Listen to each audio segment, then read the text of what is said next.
This video is about how successful companies improve execution discipline. Hi, I'm Jennifer Kenny. I'm the best-selling author of The Innovation Mindset and award-winning author of 100% Capacity.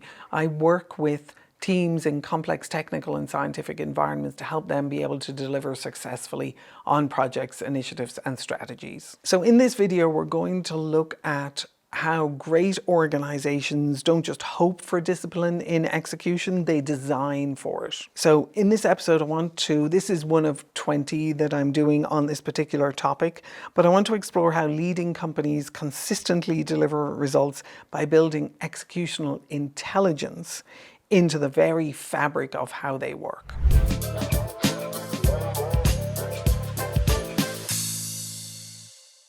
So execution discipline isn't a trait that you just find in some unique and wonderful individuals. It's actually a design. It's something that you can build into your team, build into your organization. I've worked with many organizations over the years to help build this into the teams and the organizations, and sometimes with the most amazing results. Not due to us, due to them, because they were fantastic. But high-performing teams don't rely on heroics.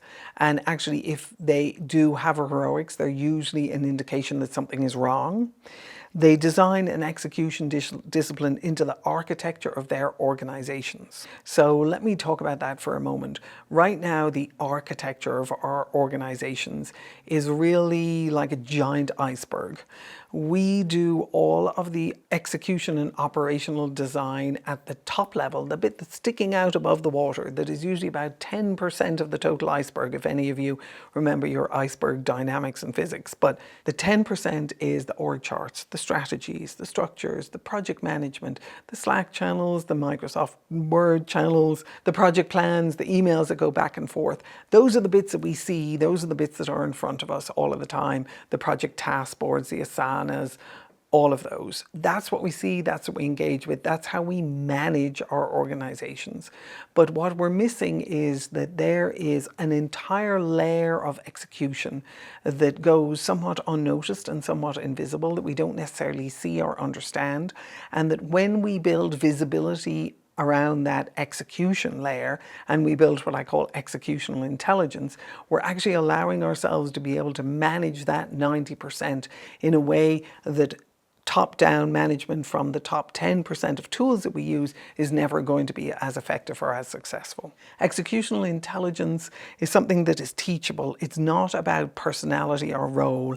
It's about your ability to coordinate promises at scale, reliably, clearly, and consistently. So leading organizations recognize that execution is a discipline, it's not a trait, and it is something that is done by design. The other thing that they recognize is they start with the execution layer, not with the tools. I've spoken to people and they've said, oh, we don't need more tools. And I agree with them, you don't want more tools, because more tools will sometimes even cloud the issue.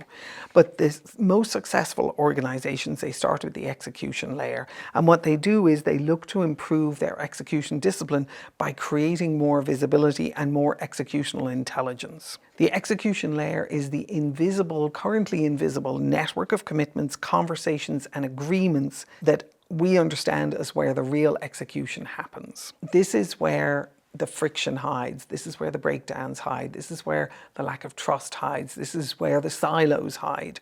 And if we can make it visible, what we can do is we can create a discipline where the execution layer can be designed. By designing the execution layer, we're opening ourselves up to a new suite of AI tools that are going to allow us to be able to orchestrate that much more effectively than any of the other tools that we are using for the top layer of the visible layer that we currently understand. Successful companies do a third thing as well. What they do is they design for 4 core capabilities, and we've helped multiple organizations do this effectively. Disciplined teams exhibit 4 key behaviors. They pay attention to detection. So they detect breakdowns and mistakes early. They don't try and find someone to blame for it.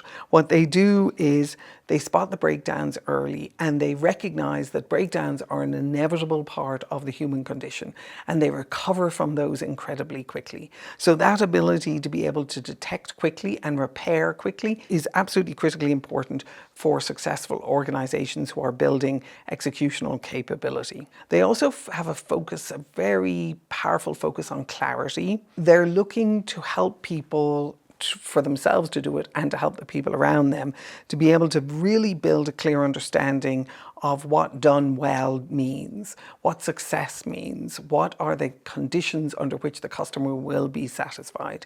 And in doing that, they're building clarity across the organization in a way that allows them to be able to create levels of alignment that other organizations simply can't touch. They also focus on repair. And what they're doing there is they are repairing breakdowns as fast as they happen.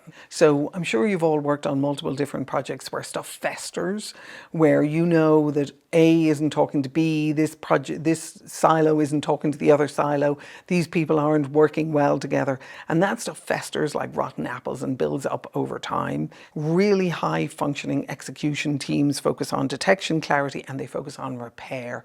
Their issue is not that it happened, not that there's a breakdown. They recognize that that's there, but what they're doing is they're looking to repair it as quickly as they possibly can, and they build human practices around how effectively and quickly they can repair those and move on from them. The other thing is that they do ownership. Now, we often talk about ownership and the person who's directly responsible, the DI, or we look at the RACICs and see who's really supposed to own this. But I'm talking about ownership at a much more personal level. I'm talking about ownership where I own being an effective customer for you because I've asked you to do something.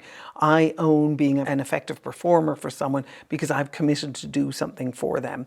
And I own building my own clarity. I own managing my own breakdown detection. I own repairing my breakdowns when they happen. And I own designing the conditions for success and conditions for satisfaction, both with the people who are performing for me and with the people who we have designated as my customer for delivering on certain elements of the work. These aren't necessarily innate traits, but once you teach people these distinctions, they begin to observe them and they begin to understand the power of them, and they begin to start orchestrating their own execution much more effectively. I run a small program for a not-for-profit at the moment, and it's focused on getting people promoted. And part of how I get people promoted is I teach them to be able to observe the execution layer, and I help them build executional intelligence. Once they go back to their organizations with executional intelligence, they're not able to transform the whole organization, but they absolutely are able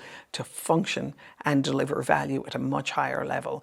And to date, everyone that I've coached through this process has gotten promoted because they're adding more value and they're able to speak to their value and they're able to understand where it fits in the organization and the domino effect or the impact that it has through the ripple effect it has through the org. Highly successful companies also normalize trust, not control. So in many organizations, when we come to help them, there's a lot of control going on. We are trying to micromanage tasks down to the last level of detail. Every single thing we do has to be put into the task management system. There's a mandate from the leader that says if it's not in Jira, it doesn't exist. And when we do those sort of things, what we're doing is we're trying to manage from control. We're trying to create transparency, which I think is incredibly important and very valuable and absolutely should exist for leaders. And the more it exists, the better, the more they can lead effectively. But we're never going to do it through control. Successful organizations do it through building trust. Control-based systems often backfire. They create fear, they create over-reporting, and they actually create fragility as opposed to agility. Trust-based or execution systems do the opposite. They build resilience, they reduce rework, and they foster shared accountability, and they build incredible agility into the system. Successful organizations, execution organizations, also measure what actually matters. They look at the number of agreements that have clearly defined satisfaction. They look at the breakdown recovery rates, not the number of breakdowns. They look at trust health, which is now measurable through AI systems, and they look at satisfaction declaration rates.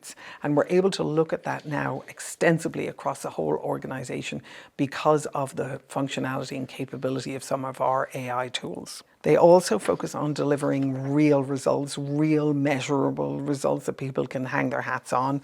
I've spoken about those in a number of other videos, and hopefully you'll understand the importance of doing that as well. So as you start thinking about building your executional intelligence, making the execution layer visible to yourself and to the people around you, there are 3 practices you can start with right now.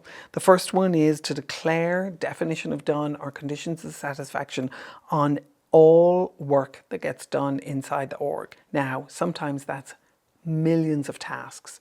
I encourage you to do it at a much higher level. It's much more effective at that level, and you can roll all of those tasks in and reduce the number of tasks that you are trying to pay attention to. I also encourage you to make commitments visible and negotiable. People have to be able to say no in order for the yes to mean something, and to normalize repair conversations. Breakdowns are going to happen. They're always going to happen. Recognize it, help people step out of them, help people move on as quickly as they possibly can, and then you can always go back and help them understand why that happened in the first place and how to repair it more effectively next time.